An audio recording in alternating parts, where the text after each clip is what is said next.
그 당시에 금감원이 능력이 없어서 정말로 무혐의 결정을 내린 건지 아니면은 문제는 있지만은 말할 수 없는 뭔가의 속사정으로 다른 이유로 무혐의 그때 결정을 내리고 지금 와서 이게 한 10년이 흐른 뒤에 이게 문제가 돼버리니까 그때 말 못할 속사정이 있는 결론을 들킬까봐 우리 그거 조사한 적도 없다라고 계속 모르쇠 하고 있었던 거 아닌지 그 의심이 든다는 거죠.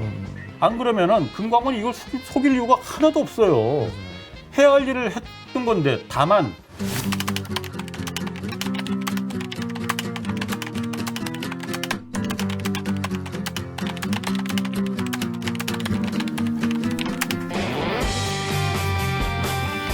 듣다 보면 빠개치고 보다 보면 목이 막히는데 사이다 안주는 본격 고구마 섭취 방송 댓글 읽어주는 기자들.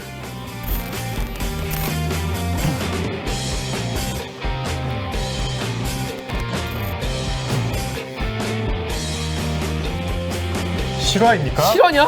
저비용 고퀄리티를 추구하는 산해수공업 방송입니다. 이거 앞으로 계속해요? 그렇습니다. 네. 저는 댓글 읽어주는 기자를 진행하는 김기화 기자입니다. 오늘 방송도 보시다가 들으시다가 이 방송 괜찮다, 재밌다, 들을만하다 싶으시면 구독과 좋아요 버튼 한번 눌러주십시오. 급해. 네. 네.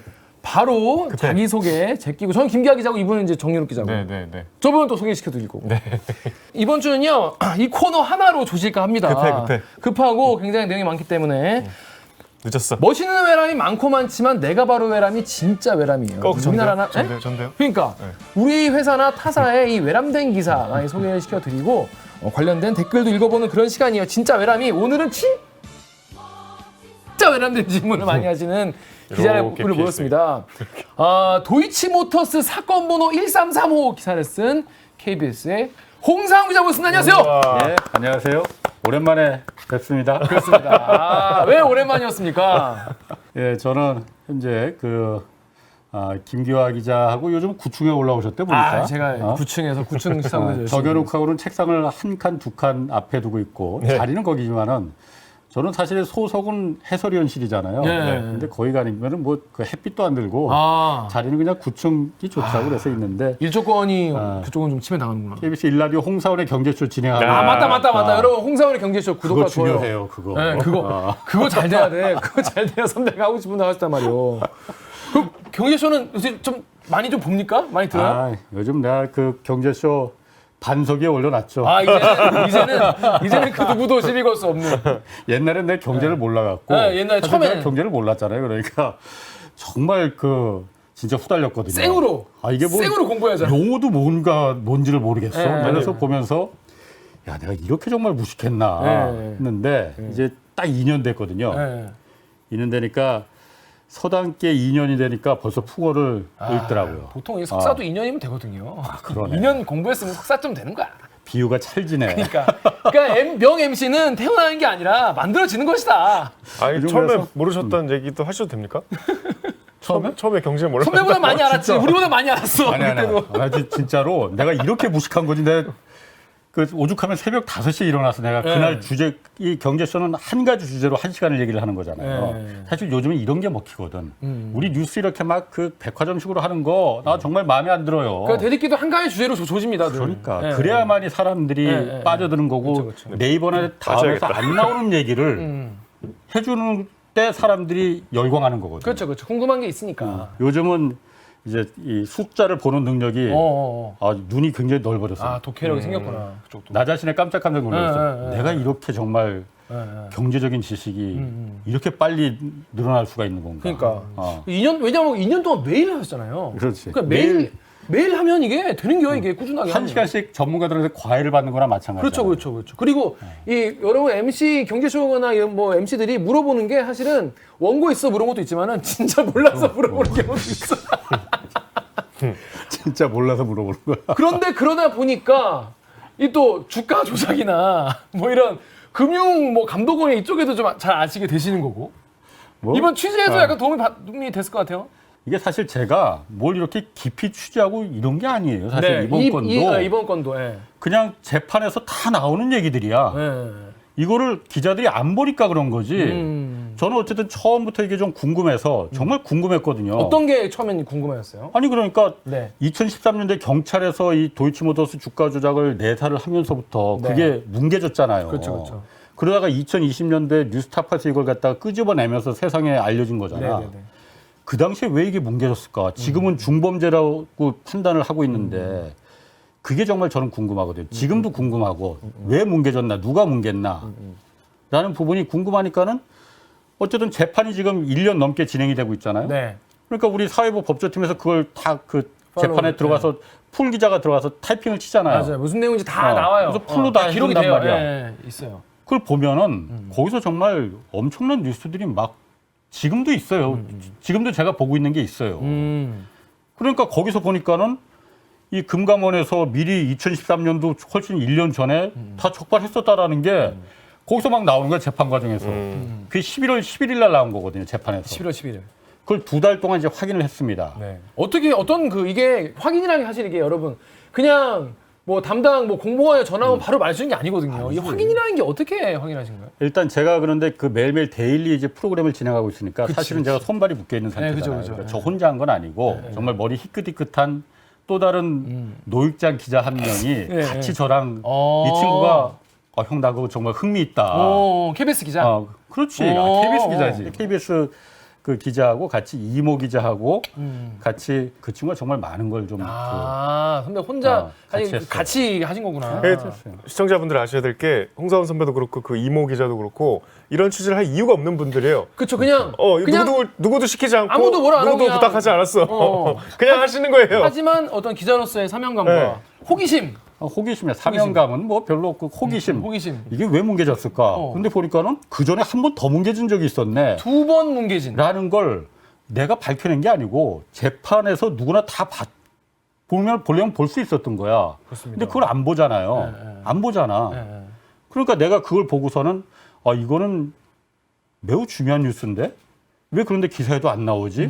그래서 2달간 어쨌든 그 재판에서 나온 얘기를 확인을 해야 될 거 아니에요. 네, 그렇죠, 그렇죠. 금감원도 물론 확인을 해봐야 될 테고 검찰에도 확인을 해봐야 될 테고 그다음에 변호인단이나 이 피의자들 좀 여러 군데로 확인을 하는 게 한 2달 걸렸어요. 그러니까 제가 좀 손발이 풀려 그 경제쇼를 진행을 안 했으면 더 빨리빨리 좀 확인해 볼 수도 있겠지. 그런데 또 나이도 들고 그러니까는 잘 안 되더라고. 아니 보니까 정유럽 기자랑 자리 가깝거든. 네. 정 기자가 맨날 건너편에서 전화로 뭘 자꾸 물어보고 한다고. 전화를 하시는데 뭐 이를테면 추정이 되잖아요.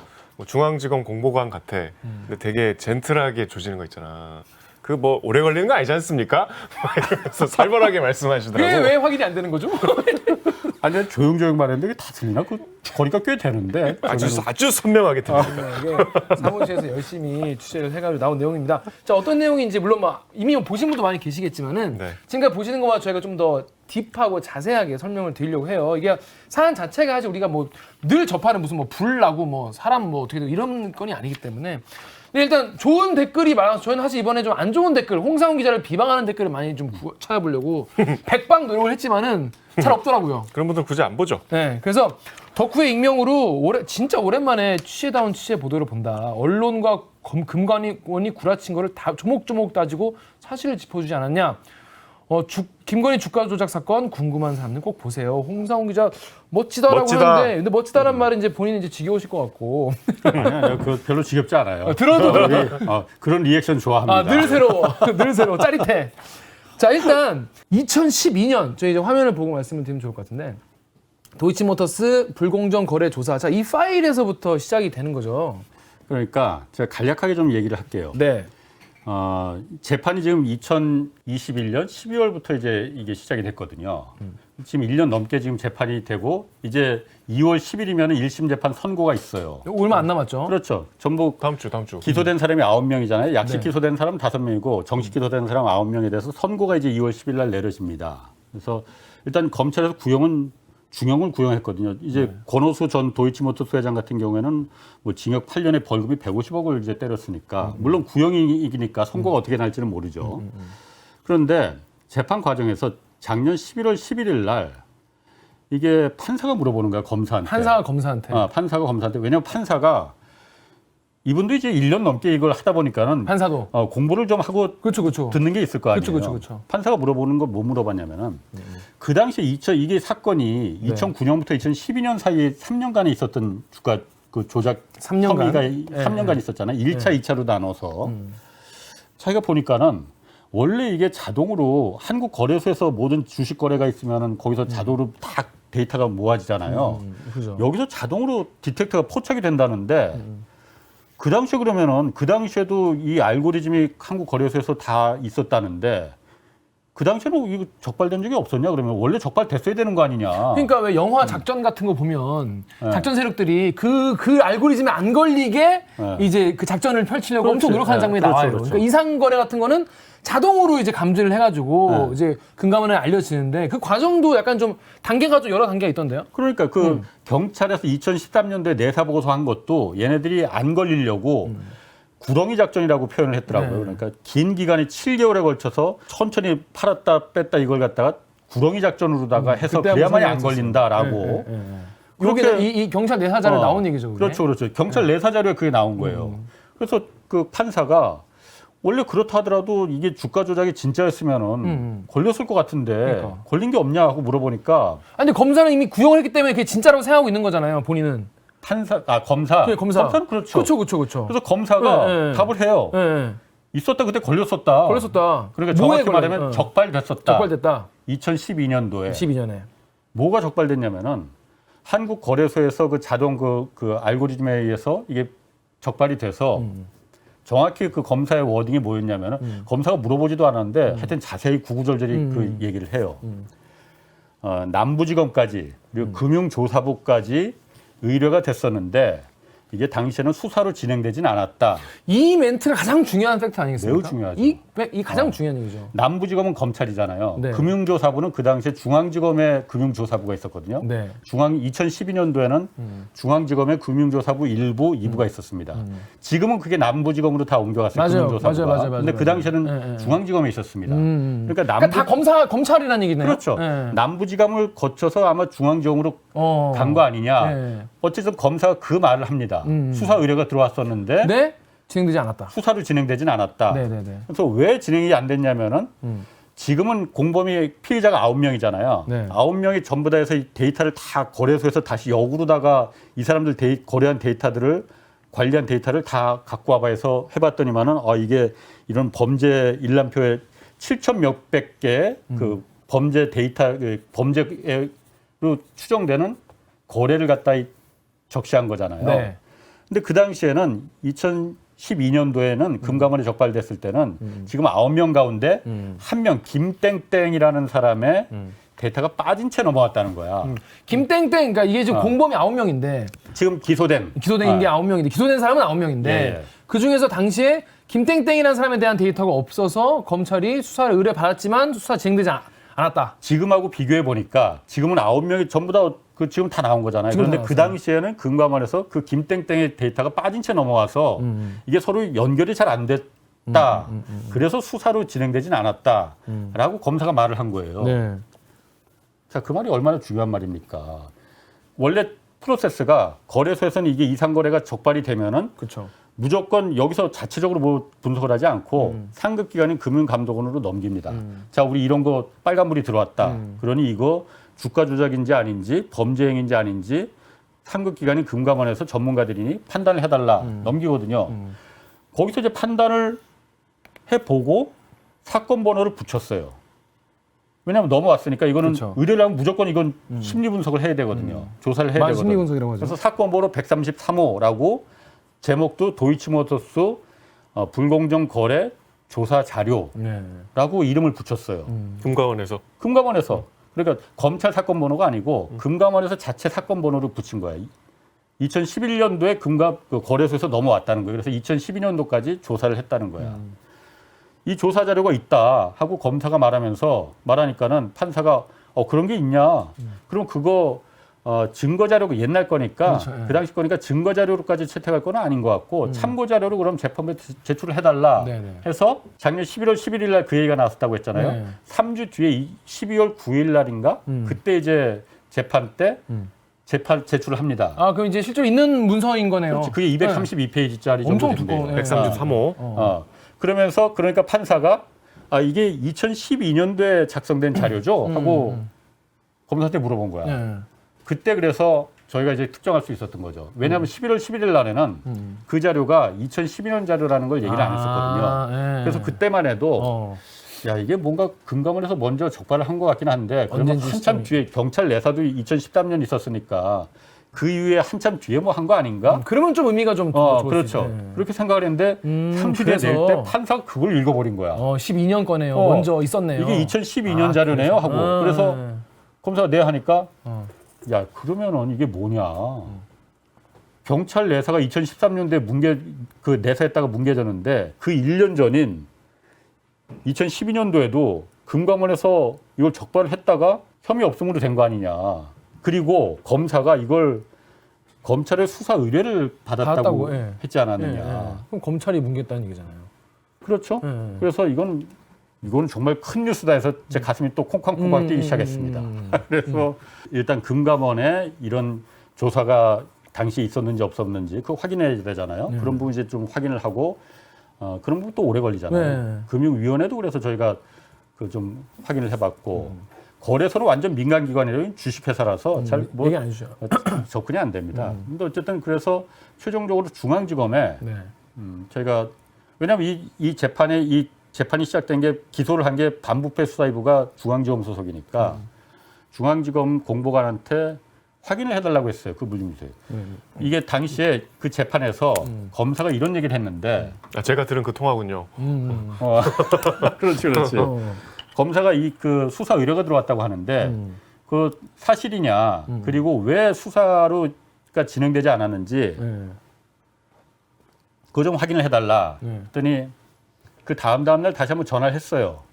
전화가 없길래 그래서 그 확인이 안 됐느냐 그랬더니 아직 지금 확인 중이라는 거야. 그래서 아니 그 전화 한 통화만 되는데 뭐 그렇게 오래 걸리냐. 빨리 좀 확인을 해달라 그랬더니 그 다음 날 전화가 왔습니다.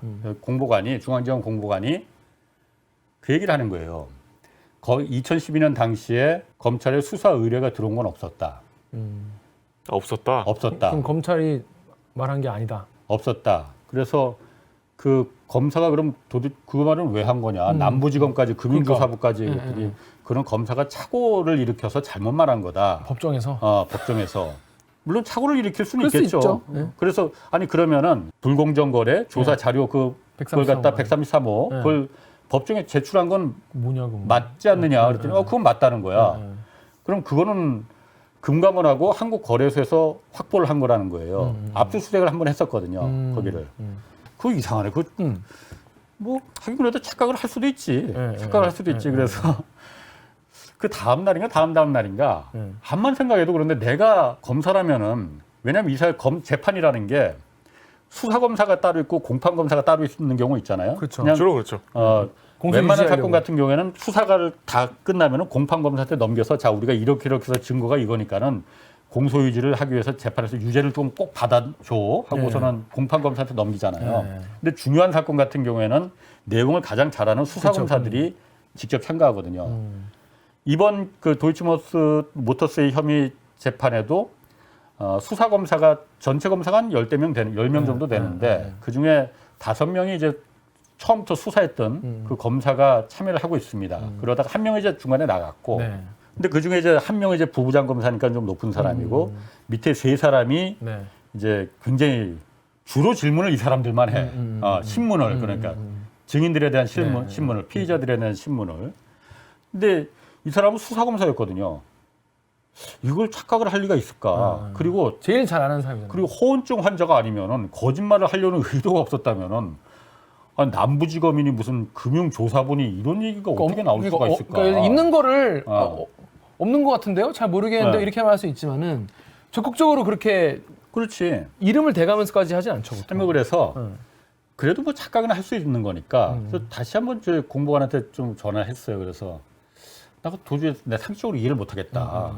검사가 그렇게 말하더냐 왜 착각을 했는지는 혹시 말 안 해요 그랬더니 그 검사한테 직접 확인을 한 건 아니라는 거예요. 그래서 공보관이? 그래서 아니 착각했다면서요. 그랬더니 검사한테 직접 물어본 건 아니고 검찰에 그 당시에 수사 의뢰가 들어온 게 없으니 당연히 검사가 재판장에서 법정에서 착각을 한 거 아니겠느냐. 에이 그렇게 말하면 그거 확인 안 하고 하면 안 되지. 이거 매우 중요한 일이다. 그러니 넘겨짚고 그 검사한테 꼭 물어봐 달라. 그 어려운 것도 아니지 않느냐. 그냥 전화 한 통화로 물어보면 되는 거 아니냐. 확인을 해달라. 그랬더니 그럼 그 중앙지검 공보관이 그렇게까지 하지 않겠다고 그러더라고요. 그래서 왜 안 하냐고 간단한 일 아니야. 이거 중요한 일이라니까. 그랬더니 확인해주지 않겠다고 그러더라고요. 뭐 짐작 가는 부분은 좀 있습니다. 그 부분은 좀 뒤에서 설명을 하고 그래서 그러면은 그때까지는 133호라는 걸 사건 번호가 붙었다는 건 몰랐었어요. 그냥 재판 법정에서 오간 얘기는 그 제목 도이치모터스 불공정 거래 조사 자료 2012년 이거는 그러면은 어디서 구한 거냐 그랬더니 그건 착각 아니고 확실하게 금감원하고 거래소에서 확보한 거다.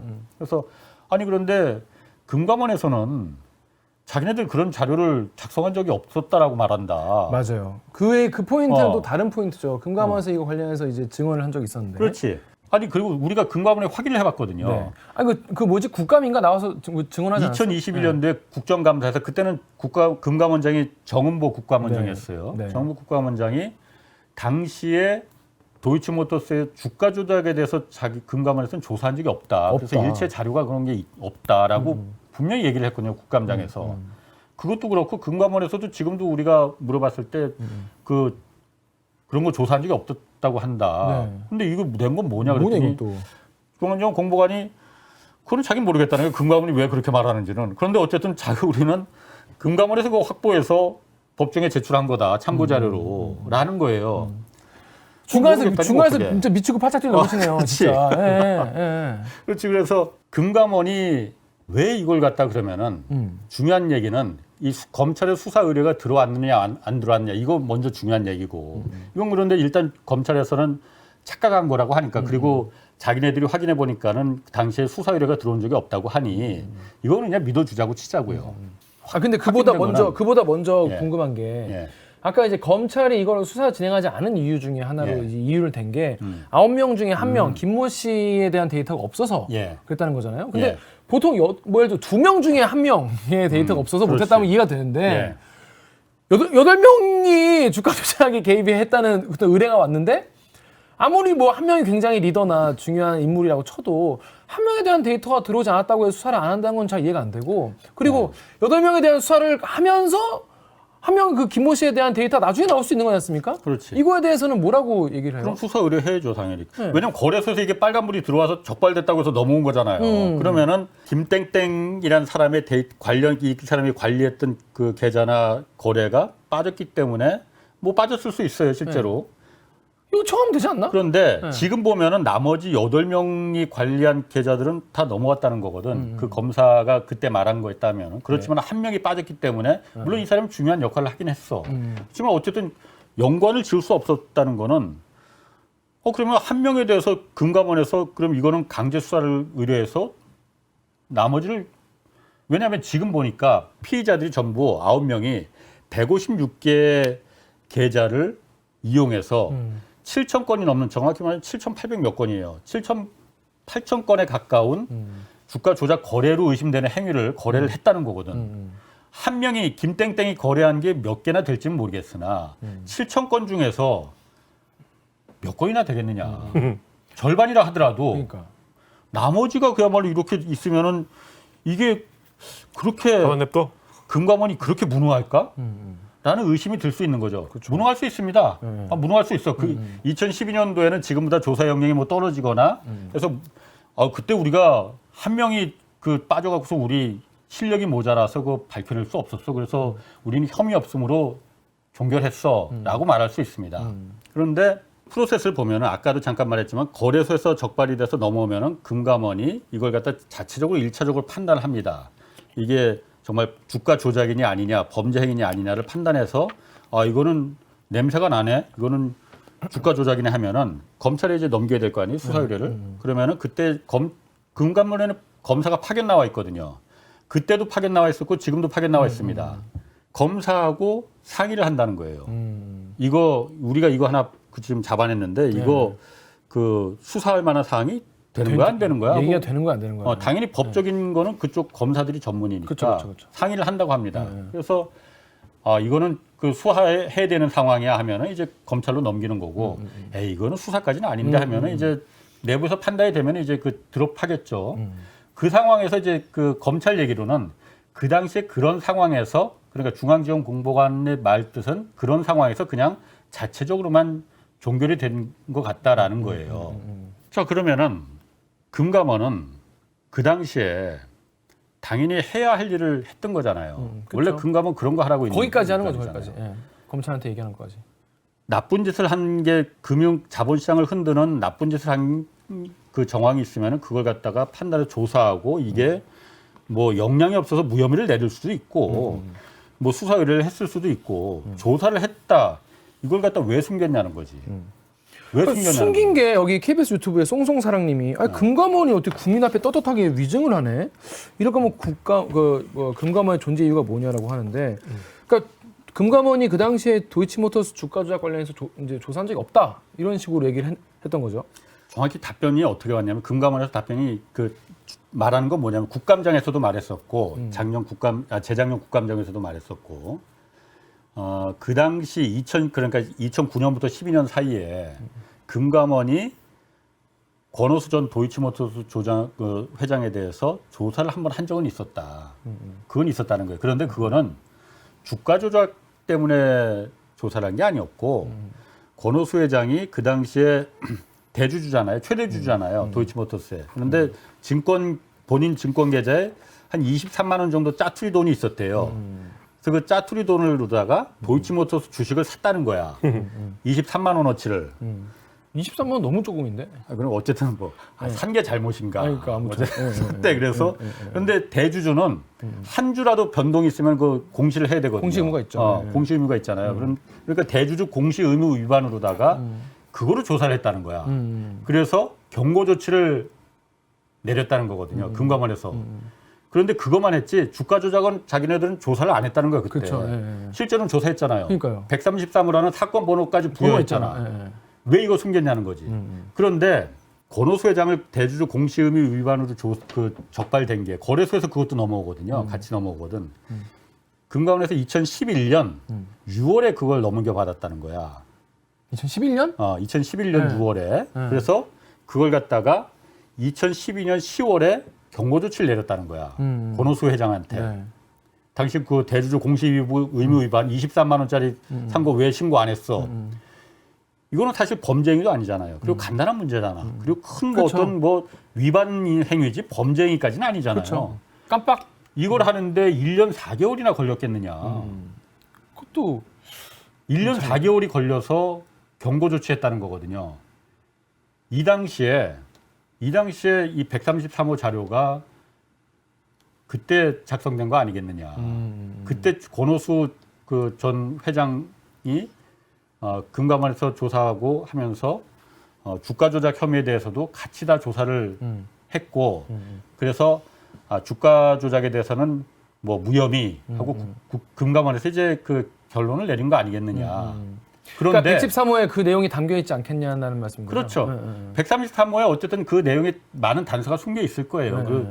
그 당시에 왜 이게 무혐의가 됐느냐부터 시작해서 만약에 이게 혐의가 아까 말한 대로 한 명만 빠졌다고 해서 이게 그럼 그 주가 조작을 혐의를 특정하지 못할 정도로 우리 금감원이 무능력하냐 그것까지 다 있을 거예요. 그런데 그다음 1년 4개월이 걸렸다고 했잖아요. 이거 조사하는데 1년 4개월 동안 조사하면서 정말 금감원이 능력이 없어서 한 명이 지금은 이게 중범죄로 기소가 되고 재판을 받고 있는 사안이잖아요. 똑같은 범죄잖아요. 그 당시에 금감원이 능력이 없어서 정말로 무혐의 결정을 내린 건지 아니면은 문제는 있지만은 말할 수 없는 뭔가의 속사정으로 다른 이유로 무혐의 그때 결정을 내리고 지금 와서 이게 한 10년이 흐른 뒤에 이게 문제가 돼버리니까 그때 말 못할 속사정이 있는 결론을 들킬까봐 우리 그거 조사한 적도 없다라고 계속 모르쇠 하고 있었던 거 아닌지 그 의심이 든다는 거죠. 안 그러면은 금감원이 이걸 속일 이유가 하나도 없어요. 맞아요. 해야 할 일을 했던 건데 다만 그 당시에 한 명이 빠졌다고 해서 이걸 갖다 혐의 없음으로다가 결론 내린 그게 약간 쪽팔리긴 하겠지. 그렇지만 그렇다고 해서 금감원이 당연히 우리는 해야 할 일을 했었습니다라고 밝히지 못할 이유가 하나도 없거든요. 아니, 그러니까 검사가 재판장에서 133호 그 문건을 재판부에 도이치모터스 주가 조작 관련 이유로 낸 거 아니에요? 예. 그러면 그거 관련된 문건이지 않을까 당연히. 그렇지. 그렇게 우리는 예. 유추할 수밖에 없는 거잖아요. 그거예요 당연히. 제목도 그거고. 그거잖아. 근데 아직도 그러면 금감원은 조사한 적 없다는 입장을 유지하고 있는 거예요? 아니 그래서 뭐 지금도 네. 저희가 이제 그 KBS에서 그 유튜브로 이제 보도를 했잖아요. 네네네. 그 다음에 저도 그러니까 사실 쫄리지. 왜냐면 그렇죠. 뭐 상대도 상대고 그리고 내가 모르는 내가 모든 걸 다 내가 우리 기자들 취재하다 보면은 나는 이거 이제 이 정도 완벽해 하는데 사실 생각지도 못한 데서 막 그 새로운 사실들이 막 터지고 튀어나올 수 있거든요. 내가 몰랐던 그런 거 있을 수 있습니다. 그래서 금감원 이제 홈페이지에 들어가서 뭐 보도 해명 자료, 설명 자료 이런 거 있잖아요. 원래 기관들마다 그 다음 날부터 열심히 들어가 봤어. 혹시 뭐 나오나. 이게 사실 악플보다 무서운 게 무플이라고. 금감원이한테 무플 받았어요. 어쩜 이렇게 관심이 없나. 아무 그야말로 여기에 대해서 그 반론이 없는 거야.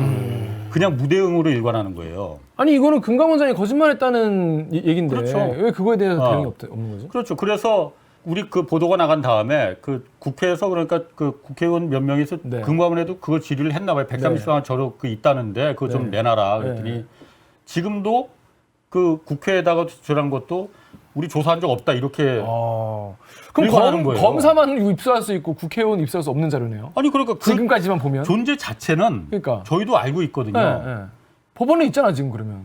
법정에 제출됐고 네. 그거는 검찰이 갖고 있고 그 검찰에서 상대방이 그 피의자들 변호인한테도 같이 공람하게 돼 있거든요. 우리한테 언론에 그걸 보여줄 수는 없지. 왜냐하면 여러 가지 거래 기록이나 뭐 이런 게 거의 기소되지 않은 사람들도 그렇죠, 다 있을 있겠죠. 수 있으니까 그 있다는 건 저희도 확인을 했거든요. 그 제목도 그렇고 이게 232페이지나 된다는 것도 저희가 그래서 알 수 있었던 거고. 근데 금감원은 왜 지금까지도 이걸 갖다가 우리 조사한 적 없었다고 권오수 회장에 대해서 23만 원짜리 그거만 조사했지 주가 조작은 우리 조사한 적 없었다라고 이렇게 우길 수가 있는 건지 저는 사실 그 부분을 이해를 못 하겠어요. 아니면은 그게 정말 그 조사한 적 없었는데 우리가 조사했다고 한 거니 저를 걸든가 그런 것도 아니야. 그냥 무대응이야. 무대응. 기분 나쁘죠. 이렇게 무대응일 수가 있을까? 이유가 뭘까요? 아니 그러니까 그 당시에 그러니까 왜 이게 무혐의가 났을까? 무혐의가 난 게 석연치 않기 때문에 지금 금감원이 이걸 갖다가 조사한 적 없다고 우기는 거 아닐까? 당연히 저는 그 생각이 들어요. 만약 정식으로 조사해서 제대로 조사해서 무혐의가 결정을 내렸었다면은 지금 와서 10년 전 자료라고 해서 그걸 갖다가 우리 조사 안 했다고 할 이유가 하나도 없어. 내가 금감원장이라 하더라도 그렇죠. 그럴 이유가 하나도 없습니다. 어쨌든 금감원이 입장을 좀 밝혀줬으면 좋겠어요. 자, KBS 보도가 그거 완전히 허위 보도다. 차라리. 아니면은 검찰이 법정에 낸 자료가 그게 다 조작된 거다.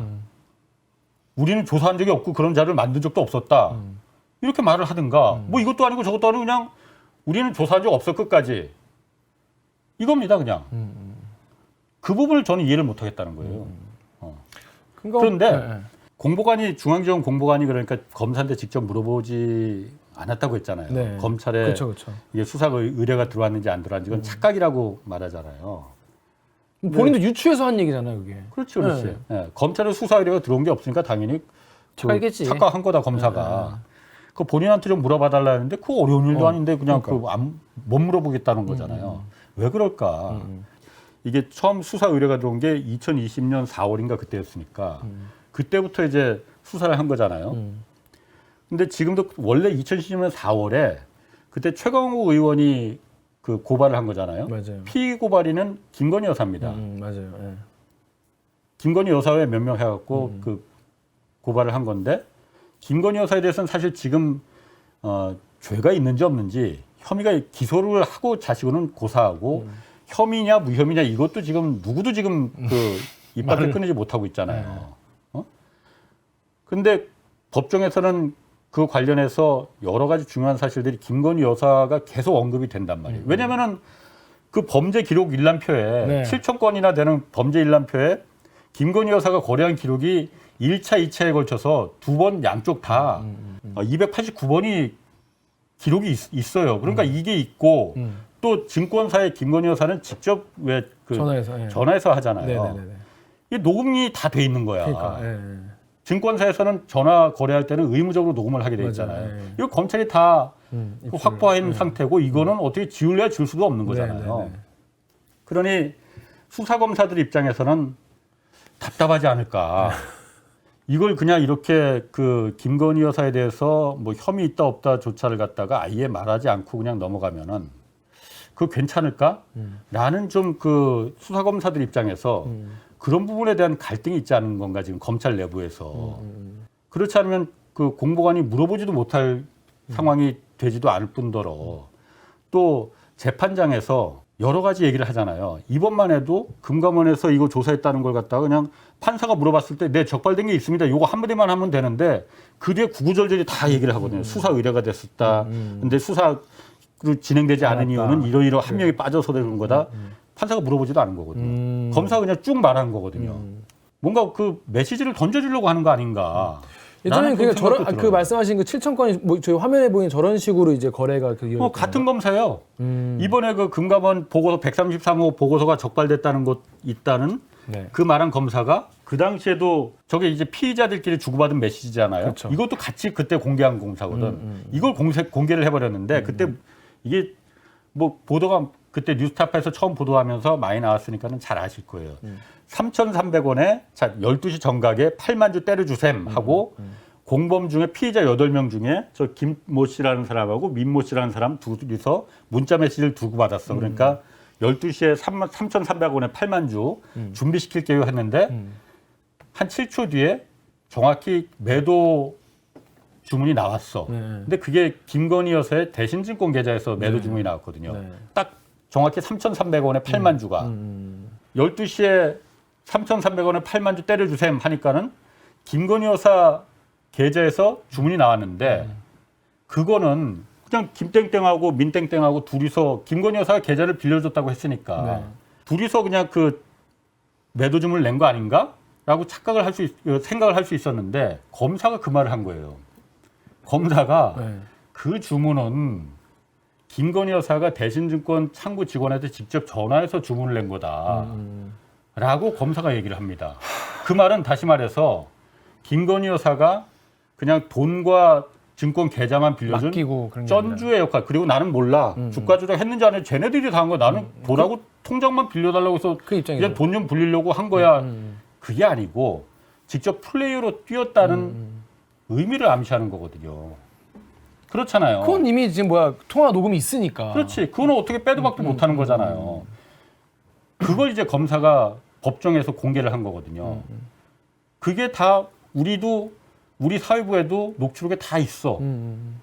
이미 사실 4월 달에 나온 얘기였었거든요. 작년 4월 달에. 이 문자 메시지는. 그래서 이거는 좀 뭐 오래된 얘기인데 뭐 그냥 풀 기자가 봤을 때는 때려주셈 뭐 이러니까는 말초적인 신경을 좀 자극하니까 이게 기사가 먹히겠네 해서 먹혔구만. 그래서 다시 한번 녹취록을 쭉 나올 때마다 저는 쭉 보거든요. 보는데 검사가 저 말을 했다는 게 뒤에 있는 거야. 그래서 제가 이제 저걸 갖다 리포트는 못하고 그냥 우리 KBS 디지털 기사로 저거 쓴 거거든요. 휴일날, 일요일날 그래서 저게 나갔어. 네네네. 그래서 사실 저거 매우 중요한 얘기였거든요. 그쵸. 그래서 사실 저것도 우리가 처음 낸 기사야. 저 얘기도. 저 검사가 똑같은 검사입니다. 이번에 금감원 133호를 공개한 검사. 그러니 검찰 내부에서는 지금 저것 때문에 수사검사와 지금 검찰 수뇌부와 굉장히 좀 갈등이 있는 거 아니겠는가. 그러니까는 지금까지도 김건희 여사에 대해서 저런 증거들이 있는데 조사 뭐 기소 뭐 불기소 뭐 혐의 무혐의 이건커녕 불러서 서면조 쏟아지고 못하고 있는 거 아니야. 제가 만약 수사검사 입장이라면은 좀 답답할 것 같아요. 근데 이제 거짓말이 너무 거대하니까 그러니까. 이게 그러니까 예를 들면 이제 뭐 맥 빠지는 말씀해서 죄송하지만 실제로 금감원이 보기에 혐의가 없어서 실제로 혐의가 없어서 무혐의 그러니까 그럴 수 있어. 버릴 수 있을 수도 있고. 예.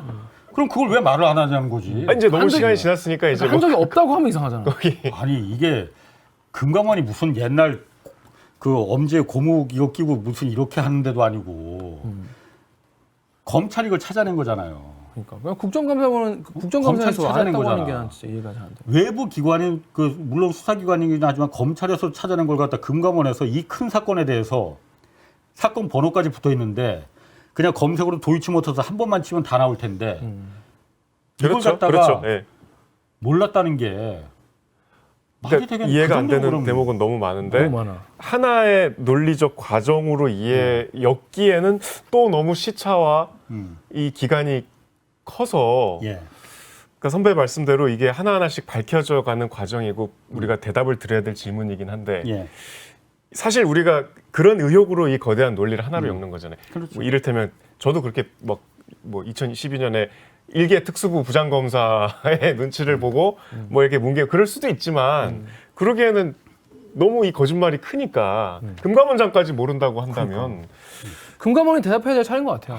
아, 그렇죠. 아니, 그리고 금감원이 대답하기 전에 검찰은 김건희 여사한테 물어봐야 됩니다. 그렇죠, 물어봐요. 조사를 해야죠. 물어봐야 됩니다. 그러니까 김건희 여사가 전혀 여기서 정말 그냥 그 빌려만 주고 나중에 돈 좀 불릴 수 있잖아요. 불릴 욕심 있잖아요. 빌려만 준 거다라고 정말 그럴 수 있어. 그런데 3,300원에 8만 주를 김건희 여사가 저 직접 매도주문을 냈잖아요. 매도주문을 낸 건 김건희 여사가 확실하거든요. 전화에 녹취가 남아 있으니까. 그럼 물어봐야지. 그렇지. 자, 이 피의자들이 이렇게 서로 문자 메시지를 주고받아서 이때 작전을 벌였는데 공교롭게도 그 시기에 딱 그 시간에 그 김건희 가격에, 여사가 그 가격에. 그 수량을 8만 주를 딱 매도주문을 내놨지 않냐. 네. 이게 정말 아주 극한 우연의 일치냐. 정말 우연에 일칠 수도 있죠. 우연의 일치일 리는 없죠. 아니, 일 수 있어. 우연의 일치. 일치일 리가 있나. 우연의 일치냐 아니면은 정말 저 사람들하고 무슨 연관이 있어갖고서는 한 거냐 물어는 봐야죠. 그렇죠. 물어는 봐야죠. 왜 그걸 안 물어보냐는 거지. 그러니까 더 의심을 사는 거 아닙니까? 그렇죠. 조사를 그냥 아예 안 하고 있잖아요. 물어보고 우연의 일치였다 그러면 안 믿으실 거잖아요. 믿기 힘들지. 그러니까 힘들지만 믿어야지. 뭐 이런 거 아니야? 이번에 취재하시면서 되게 2달 동안 고군분투라는 말이 좀 어울리게 정말 뭐랄까 외롭게 이제 취재 열심히 해오신 것 같은데 좀 이거 이번에 하면서 좀 아쉽거나 좀 뭐 그렇게 생각하신 것이 있으시면 말씀 좀 해주시죠. 뭐 아쉬운 거야 많죠. 아쉬운 거야 정말 이거는 아예 내가 취재하면 안 되는 성역이구나. 그리고 누가 혹시나 나한테 제보라도 해올까봐 겁난다. 이런 분위기가 될까봐 저는 사실 겁나거든요. 제일 그런 분위기가 되기를 바라는 사람도 있겠죠. 근데 어쨌든 대통령실에서 입장문을 발표했잖아요. 네네네. 아니다. 아무 의혹이나 제기한 뒤에 피해자에게 주가 조작이 아니라는 걸 증명하라고 요구하는 건 법치주의 국가에서 있을 수 없는 일이다. 네 맞아요. 매우 좋은 얘기입니다. 맞는 얘기입니다. 법치국가. 법치주의 국가에서 어떻게 이런 일이 있을 수 있느냐. 이런 일이 어떻게 법치주의 국가에서 있을 수가 있습니까? 저런 일을 해놓고 조사 한 번 받지 않는. 아니 이런 일이 어떻게 법치주의 국가에서 있을 수가 우리 기자들은 이걸 정말 양심에 찔리지도 않느냐 이걸 정말 묻고 싶어요. 앞으로 그러면 뭐 우리 기술은 너무 또 새로운 이야기 또 많은 이야기 있긴 한데 어떻게 좀 더 추가 취재나 앞으로 어떻게 좀 하시고 싶으신 또 게 시켜? 있으신지. 아니 있으신지. 지금도 보고 있는 거 있습니다. 그러니까 확인을 해야죠. 그러니까 이것도 지금 한 2달 정도 확인을 계속 한 거잖아요. 그리고 재판에서 역시 나온 얘기들이 네. 또 몇 가지가 있어요. 그리고 재판에서 나온 게 있다 그리고 우리가 이걸 계속 보도하다 보니까는 정말 그러니까 제보도 좀 들어옵니다. 제보도 좀 유의미한 제보도 들어와서 그것도 확인하고 있어요. 그래서 제가 경제쇼 하면서 틈틈이 같이 한번 해볼려? 저의 영광이죠. 나중에 또 뭐가 나올지 네. 계속 포기하지 않고 계속 취재하고 있는 홍상훈 기자였습니다. 오늘 되게 오랜만에 이렇게 나오셔서 저는 사실 오늘 방송이 사실 뭐 다른 이제 유튜브나 방송도 많이 나가셨지만은 뭐랄까 선배가 제일 편하게 좀 말할 수 있는 그런 공간이었으면 좋겠다 그런 생각이 들었어요. 네. 편하죠. 아무래도 우리 식구들인데요. 뭐. 네. 그래서 약간 뭐 힘들었던 점이나 뭐 후기나 이런 것도 많이 듣고 싶었고 그랬는데 오늘 오랜만에 출연하셨는데 소감 어떠신지 짧게 한 말씀 부탁드릴게요. 요즘 보니까 대들기가 조회수나 뭐 옛날처럼 그렇게 텐션이 막 그렇진 않은 것 같아요. 힘들어요. 채찍질. 네. 그러니까 좀 근데 우리 정현욱 기자 지금 있는 시사교육 저는 이제 시사교육 창이 아니잖아요. 네네. 시사교육 창도 그렇고 좀 센 거 좀 많이 좀 해봤으면 맞아요. 좋겠어요. 정말 사람들이 궁금해하고 다뤘으면 좋겠다라는 거 우리 누구나 다 알잖아요. 네. 우리가 안 다루는 거지. 대들기도 마찬가지고 좀 센 거로 네. 그래서 사람들한테 네. KBS 뉴스보다도 더 낫다. 그렇게 되면 안 되겠지만은 물론 그렇게 되면 안 돼. 그 정도까지 좀 그 사람들한테 회자되는 그런 프로그램이 좀 됐으면 좋겠다라는 주문입니다. 알겠습니다. 감사합니다. 저희가 더 노력을 해보도록 하겠습니다. 자, 그럼 저희는 이번 주 방송은 여기까지 하겠습니다. 그럼 저희는 또 다음 주에 네. 또 재밌는 아이템으로 돌아오겠습니다. 여러분, 대빠 안녕. 감사합니다. 고생하셨습니다. 감사합니다. 대빠 고생하셨습니다.